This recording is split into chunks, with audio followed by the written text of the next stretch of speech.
Hi everyone, welcome back to my lab. If you're new to my channel, I'm Yori and I'm so happy you clicked on my video. I hope you'll consider subscribing if you're not already for makeup related content every Tuesday, Thursday, and Sunday 9 a.m. Central. To my existing YouTube friends, welcome back and thank you for joining me. Today I am filming my very first product regret video, and I'm doing that just to share a little bit of information about products that haven't really worked for me. Some things I do have and some things I have returned. If I have returned, I'll insert photos of the items, but if I have them, I will show you and I'll show you some swatches as well. I don't want this to be a completely negative video, so what I'm going to do is every time I show you a product that didn't work for me, I will show you an alternative that has worked well for me. Also, if it's a product I still own and you have tips on how to get them to work, then please by all means put those in the comment section down below, as I am not a fan of wasting money and I would love to get these products to work for me. So let's go ahead and get started.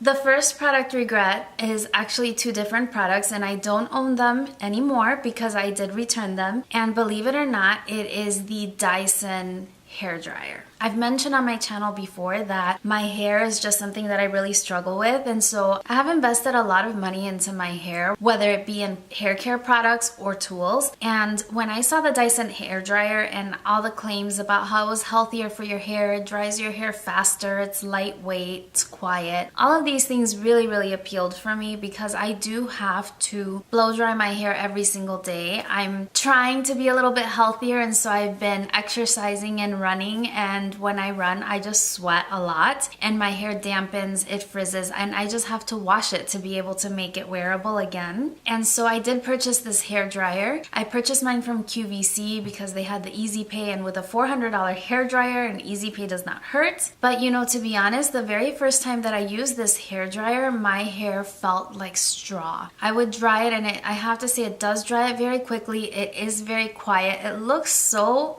interesting. It's super light, but it made my hair feel like straw. It felt so dead and fried. Not that my hair isn't damaged, because it is, but it felt so much worse after using this hair dryer, and the effect lingered even after I stopped using the hair dryer. I was so disappointed because again, I really invested hoping and wanting this to make my hair more manageable, and it just did not work. So I really regretted that purchase and it went back right away. I did look up some reviews and other people have had similar experiences, so that's just something to keep in mind if you are considering making this purchase. Along the same lines, I also purchased the T3 Featherweight 2 hair dryer. I purchased mine from the Nordstrom anniversary sale, so I got it at a little bit of a discount. That hair dryer runs for about $200 and it is on sale right now on Ulta Beauty for the holiday. But this dryer was pretty much the same issue. It was lightweight, but it was actually quite bulky, so it took up a lot of space in my storage area in my bathroom. It wasn't as bad as the Dyson,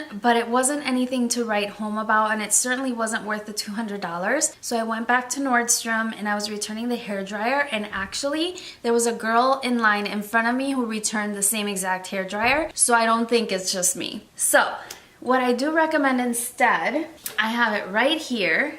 This is the hair dryer that I finally ended up with, and this was an Ulta Beauty Platinum member special at one point. This one retails for $295, but I did not pay $295. It's the Bioionic 10 times hair dryer. It's a professional hair dryer and it looks bulky. I mean, right now it has this diffuser on it, which makes it look a little bit bigger, but it's super light. It's very slender. It's relatively quiet. It's not as quiet as the Dyson was, but this one dries my hair super quickly. It is pricey, it is lightweight, but it leaves my hair feeling very silky and shiny and not frizzy. And that's all the things that I wanted.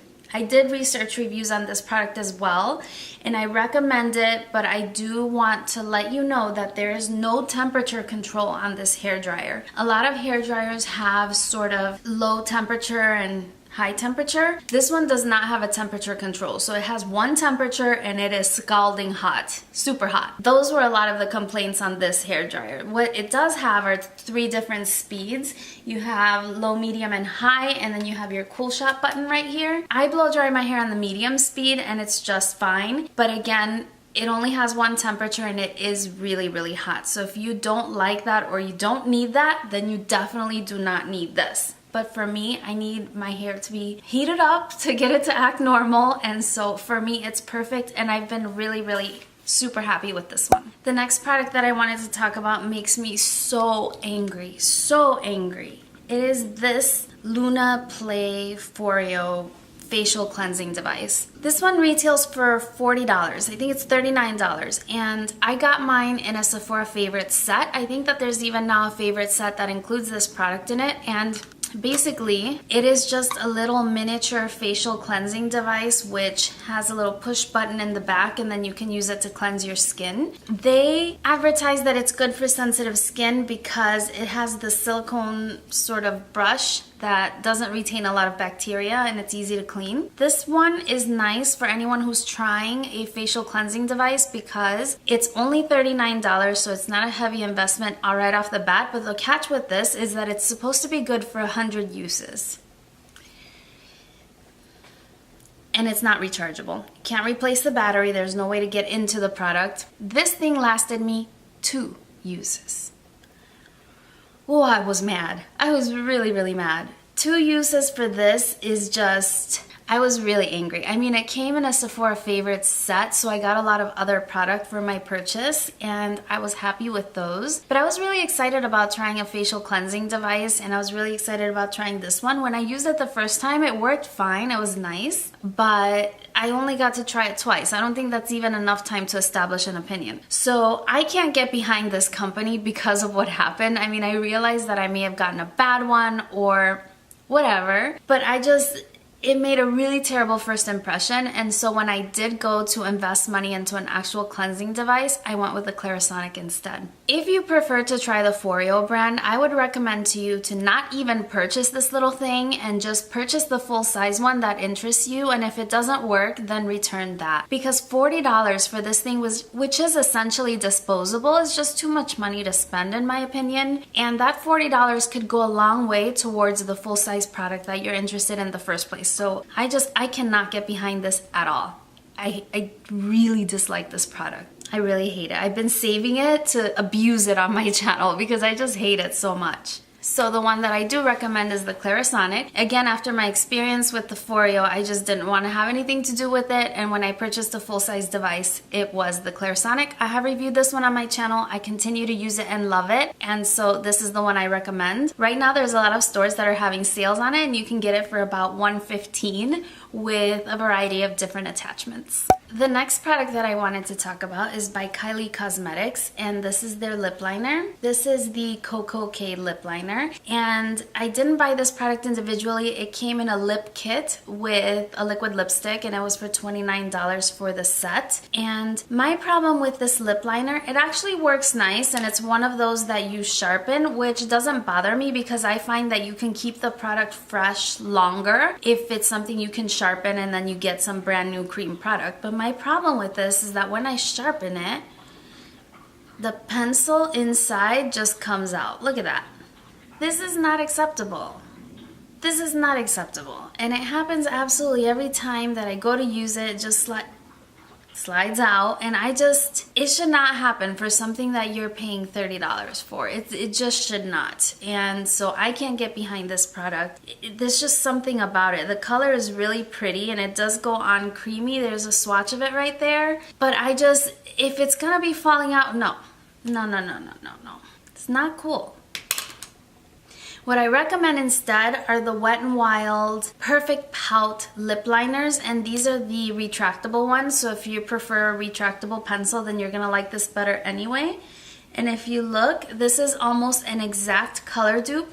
I would say the Wet n Wild one is slightly darker than the Kylie Cosmetics one, but this comes in different shades, so it doesn't have to necessarily be this shade. And it's super creamy. It comes with a lot of product, and this is about $4. Definitely can get behind this one, and I've recommended it on my channel many times. It's one of my favorite lip liners. This is a good one. The next product I wanted to talk about is a set of brushes, and this was really disappointing and a lesson learned as well. So I don't know if you're aware, but Sigma Beauty makes makeup brushes, and they have a beautiful collection, which comes in a book with a zipper on it, and it's a collection of about 20 brushes or so, and it's supposed to be at a reduced price. So I had seen it and I had been lusting after the collection because it just looks amazing, and I love makeup brushes, but it was expensive. It's almost $400, and I really wanted to try them, and I looked on eBay and I saw that certain people were selling the same brush book and claiming that it was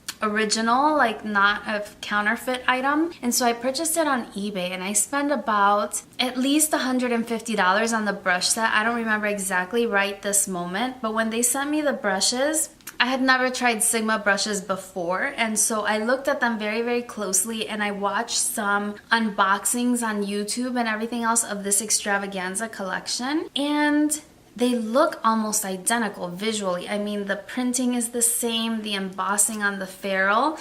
The bristles are okay for some of the brushes, but the ones that really, really had me questioning everything were the Sigma E40 and the Sigma E35 and the Sigma E25. If you watch YouTube, you've heard about these brushes and how amazing they are, and on and on and on to no end. And when I got these and I felt them, I mean, it feels like shredded toothpicks. It's so stiff and it's just terrible. It's misshapen, like the bristles are not shaped properly.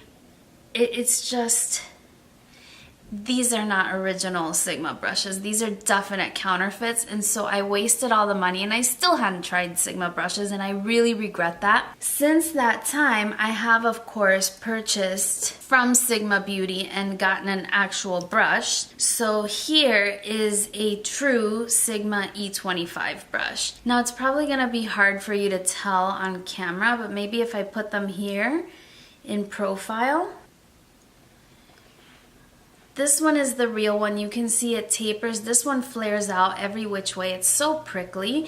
And this one is a lot softer. So I definitely received a counterfeit set of brushes. And on some of them, like the ferrules just flat out started coming out. This was so sad. So sad. And because I didn't know that these were not real at first, I didn't place a claim through PayPal or anything like that, and basically I'm just out all my money, and I really regret this purchase. And so I do recommend Sigma brushes if they're real. So definitely I recommend that you purchase through the manufacturer, even if it's extra money, because you could just end up wasting your money the way I did, and that's just not good business at all. So Sigma brushes are actually really nice. The counterfeits are really bad. So lesson learned. The next product that I wanted to talk about pains me as well because it's from one of my favorite makeup brands, and it's from my favorite items as well. I've actually recommended these items on my channel. I recommended them for the Sephora VIB sale, but unfortunately I ended up with a shade that just doesn't work for me. And this is the Marc Jacobs Eyeliner Gel Crayon. I swear by these, all of them. They're so amazing. I have these two that are from the MAC collection, and I have a couple of others in my collection as well, and I love them all. But unfortunately this shade, because of my skin tone, it just doesn't work for me. And it's interesting because it swatches so beautifully. See, you see sort of a bronzy color there, and it's just as creamy as the others. This is one of the metallic ones. This doesn't show up on my waterline. I'm not sure what it is. It swatches beautifully. It's just as creamy as the others. So I find that I end up using it on the lower lash line or just as a regular eyeliner, but I'm not enjoying this like I do the others. And it's my own fault because I just selected a shade that doesn't work for me. I do recommend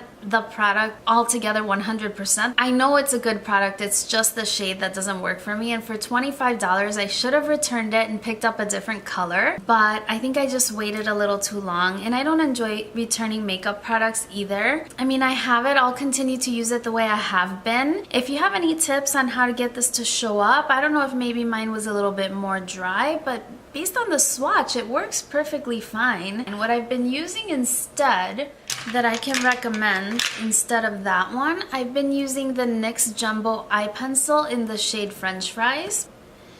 And that one is the bottom shade there, and it's a little bit more cool tone than the Marc Jacobs one, but it shows up on my waterline, maybe because it is a little bit more cool tone, I don't know.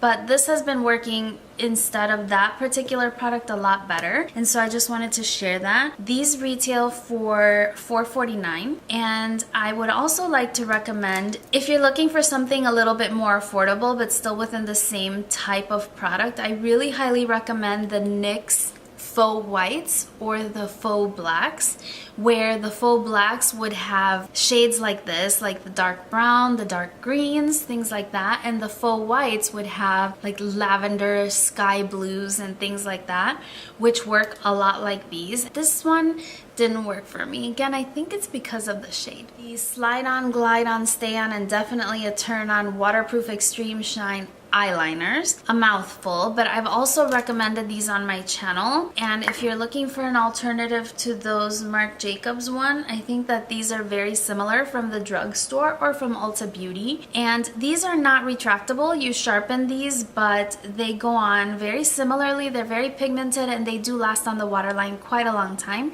so these are also a good option. While on the subject of eyeliners, I wanted to mention these Ofra eyeliners. I have never seen these on YouTube ever. This is something that I found on HauteLook, and they are brightly colored eyeliners. They're gel eyeliners. I like gel eyeliners because they are the easiest for me to do my wings with. And I picked up these two from HauteLook when Ofra was on HauteLook, and they are in the shade Light My Fire and Yellow Submarine. My problem with these, and I don't know if this is the reason why they ended up on HauteLook, but if you look at the product inside, it just looks very old and caked up and just not good. Yeah, if I dip my brush in there, I just can't seem to properly coat my brush with the product. And then, I don't know, I feel like the line is not fully opaque. It's right here. I don't know if you can even see it. And I thought maybe it was the shade, but I mean, just even look at the cap. It just doesn't, I don't know. They retail for $12 on Ulta Beauty, but $17 on the Ofra website. I mean, look at this one. And it's not that I've been using this like I hit pan or anything like that. That's just the way it came. And it's just gunky and yucky looking. And I mean, it could be that because it was on HauteLook, it's a product that was expiring or something like that. That swatches over here. There's just nothing good about this. I'm actually going to declutter this out of my collection because I'm never going to use it. The product does not appeal to me. I don't know if anyone else has ever heard of these, or if you've seen them on a video, or if there's some sort of trick to make this work. I've even tried using it with a little bit of Duraline. I mean, see, there's that caked stuff in the lid also. This is just...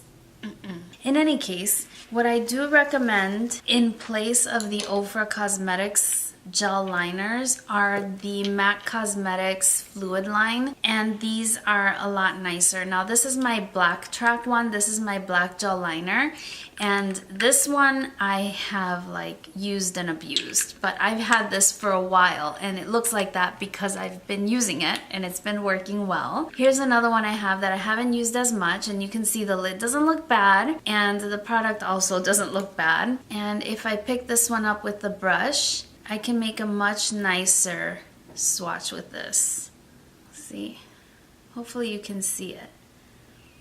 Yeah, you can definitely make a much nicer swatch with these, and so I recommend these a lot more, especially if you're looking for the bright colors. MAC Cosmetics makes these in like every shade imaginable, so I really recommend those. And the MAC one retails for $17.50. The last two products that I wanted to mention are also products that I do not own, and they are the Urban Decay All Nighter Foundation as well as the Estee Lauder Double Wear Foundation. I fell into the hype. I wanted to love them. I wanted to try them. Those foundations get so much hype on YouTube, and everybody seems to love them, especially the Double Wear one. But I'm a dry skin girl, and I'm also not as young, and so those foundations cake on my face like no tomorrow. It looks like I have layers and layers and layers of foundation. Even if I use my normal application method of swiping it on and then blending it out with a beauty blender or shearing it out with a brush, and it just, I mean, on the immediate application, I have to say it does look flawless, but it also looks like I'm wearing a mask, and that's not what we go for. At least that's not what I go for when I'm using makeup. And it's just, as much as I wanted to love them, I had to return them because I just knew I would never leave the house wearing those foundations. I just felt so uncomfortable and heavy,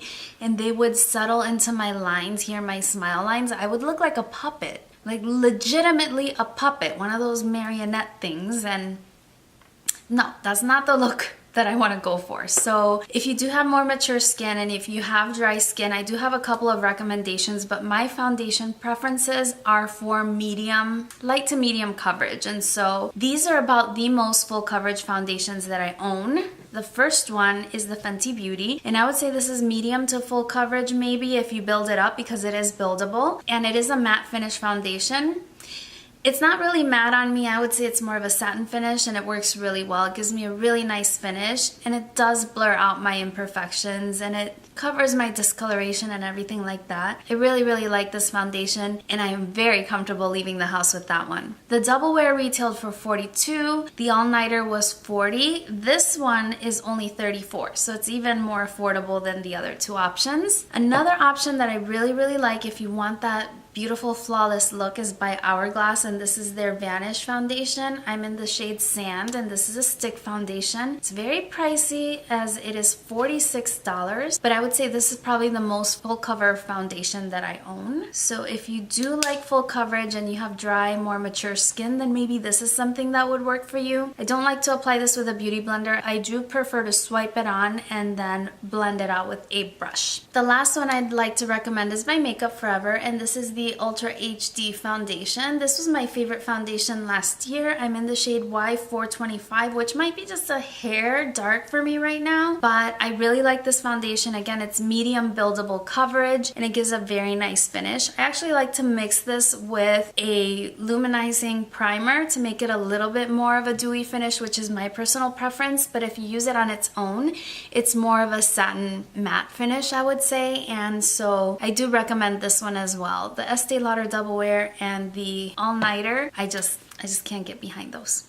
Not for me. That's everything for this video. Those are just a few of the products that I have regretted purchasing. Let me know about your product regrets and if there's anything that I should stay away from. And again, if you do have any tips on how I can make these products work, since I do already own them and I would love to have them work for me, then let me know. Leave those in the comment section down below. And if you did enjoy this video, please do not forget to give it a thumbs up and subscribe to my channel if you're not subscribed already, as I would be so happy to have you join my makeup family. Thank you so much for watching. I hope you're having a lovely day, and I will see you again very, very soon on my next one. Bye-bye.